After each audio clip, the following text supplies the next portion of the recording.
What can we expect from the Jenna Charlton show in 2022? Can't wait for you guys to see the new show on my channel. I'm actually trying to get into more serious things. Okay. You know, you guys are going to see a different side of me. The only messed up thing is that when I started walking, my dad died. Right? And then that happened, and then it was hectic, and the words that he said to me would always resonate. How did the cancer affect your creative self as a musician? He threw the first slap. For me, it was a shock. Like, it came as a shock, and I don't think I felt the physical pain. It was more emotional because it was shocking that how can somebody that we are in love, we are vibing, why are they hitting me? I think somehow he blamed me for the loss of the baby, but at the end of the day, it's like, you know, at the time, So what type of psoriasis do you have? I have trunk and scalp psoriasis. Okay. Can you explain to our viewers a little bit about that? Scalp psoriasis is just white patches that develop on your head. One on my neck by the artery, and two by the kidneys, and one massive one on the belly. So this was the most extensive one. So when did you first start seeing changes in your skin? Cool. I knew you were going to ask that. Because honestly, I get bored. Right? Seeing kids sing and stuff, he decided to run the baby. You know, I spent the whole year 2021 7 years and then you've got the voice. You've got the voice, and you battle to sell your bill. You battle to sell it. My father defied around my feet. I hated that moment. Hey, it was so intense. Oh, how to well, people usually used to say that and whatnot. Well, I don't know that. But in that moment, despite my mental health issues, I wouldn't know you, Jen. I wouldn't have had this life. So people were surprised. They were like, wouldn't you want to meet your biological mom? I'm like, hell yeah. But for one reason, to say thank you, fam. So I think now we should go into where you were diagnosed with ADHD. Did you know what it was the time you were diagnosed? Did you have any idea what ADHD was? Well, when I was first diagnosed, it wasn't even called that. I was just... Try to think about this. Kimo, kishawana lo bana ba 40 ba Basotho. Ba batlang mo nkhabata. But nna ke batho tshireletsa hore ba ske ba itse tsola pele ka ntho ntse ba etsa because ba senya.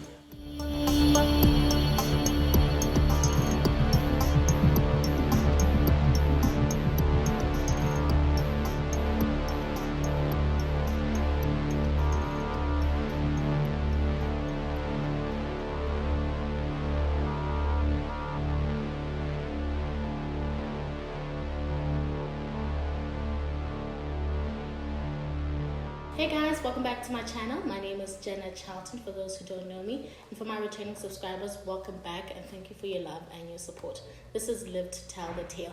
And today I am joined by a marketer and a business developer, Bakazita Mukenela.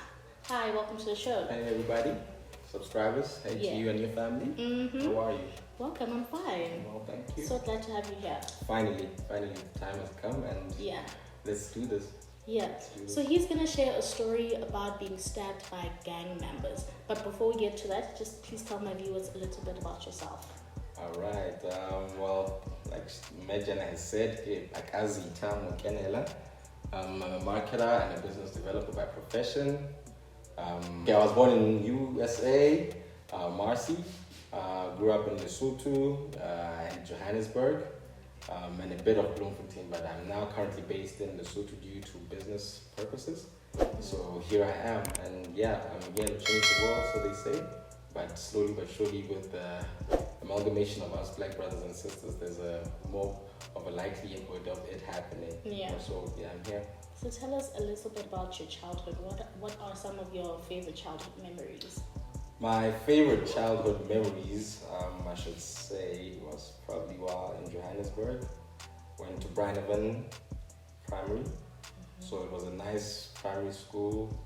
It had a zoo inside, like a miniature zoo that would normally handle kids and their behavior patterns.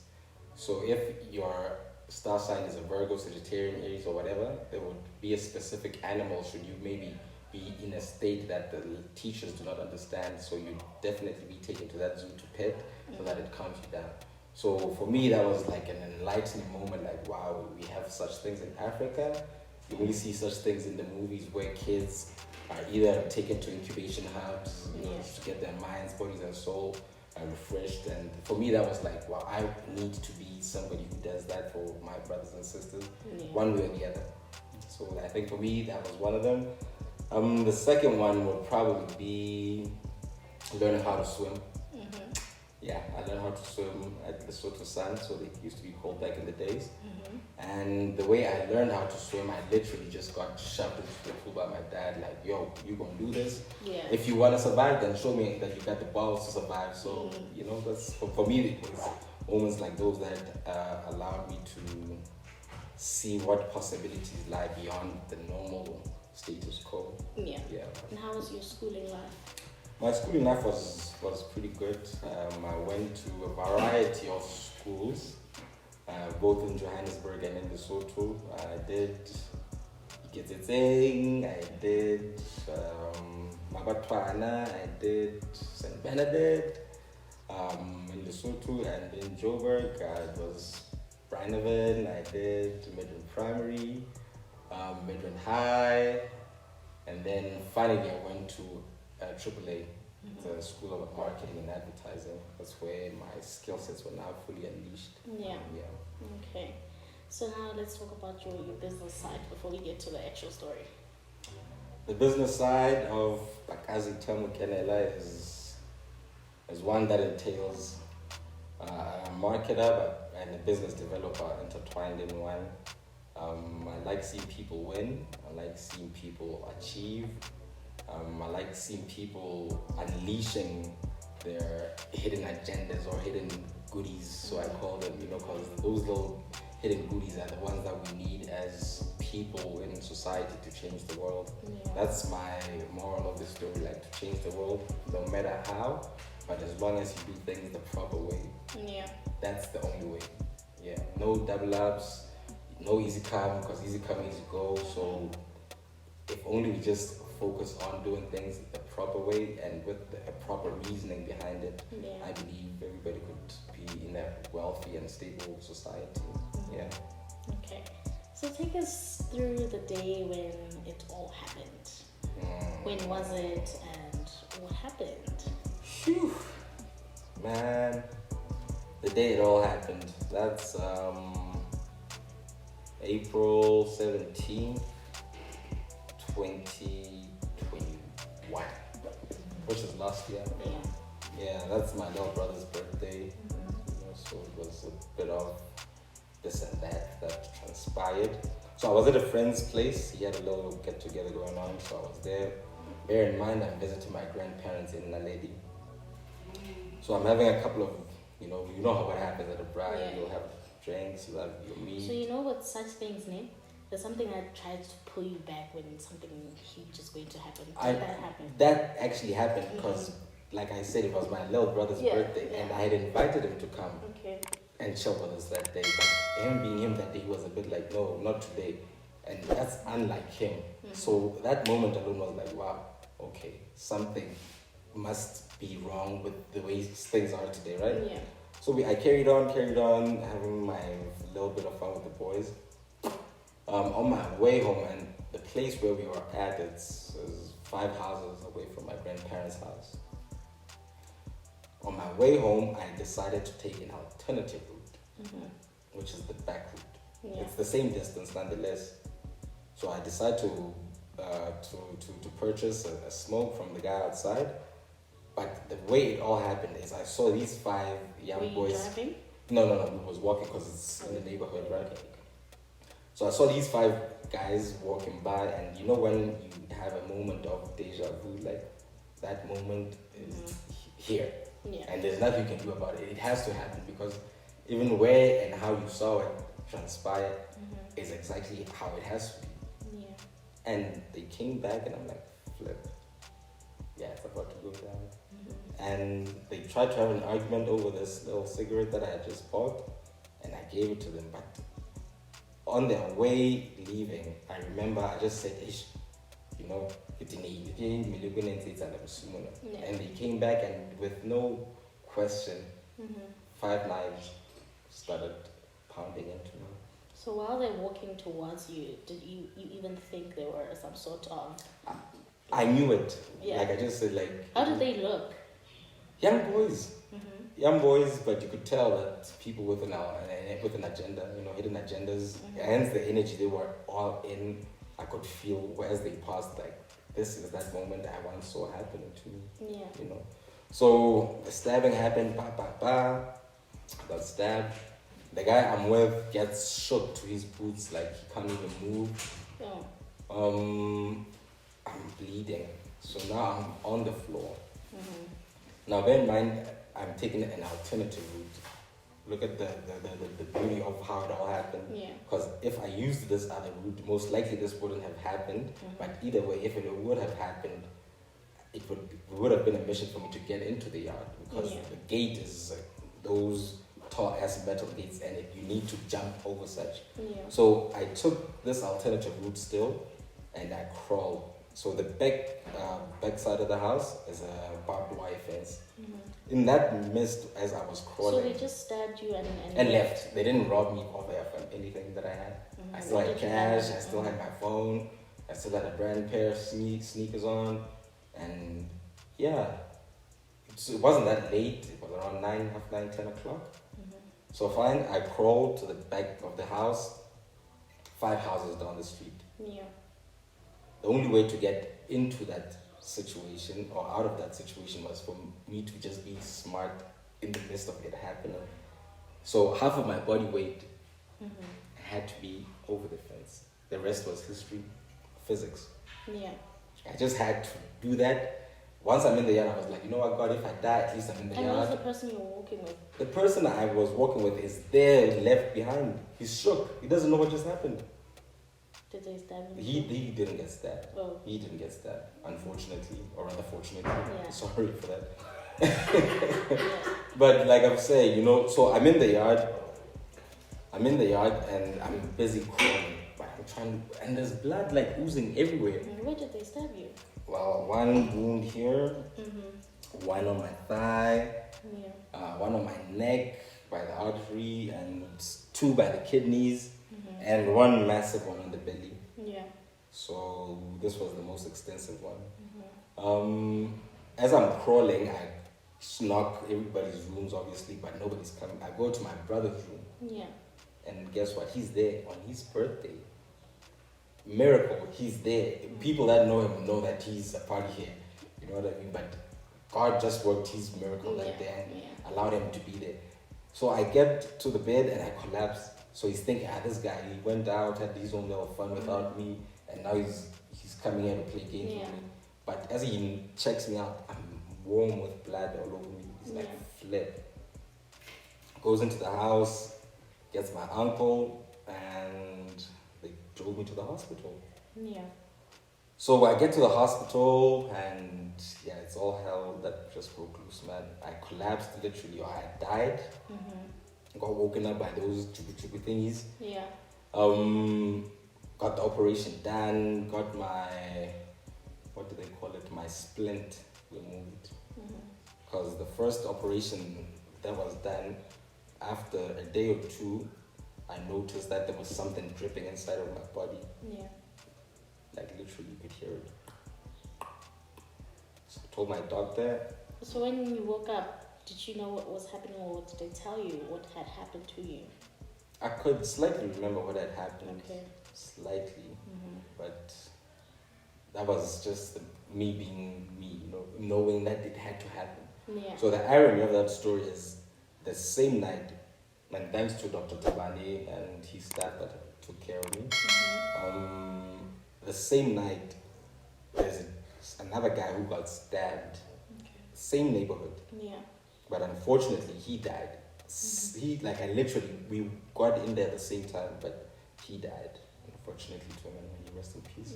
Yeah. So man, that's just how it was, and you know, I want to mention the fact that through the family network, my dad and his comrades obviously managed to arouse the interest of the military. And they sorted it out the way it all transpired. You know, the kids were taken into rehabilitation centers, and I think that's the mist of it all, because it's deeper than that. You know, gangs roaming the streets, people being raped, people being kidnapped. You know, there's some form of evil that's lurking in the streets, and I think it is a cause that needs to be dealt with urgently. So. Okay, so I think we're going to take an ad break, and then when we get back, we're just going to talk about your recovery journey.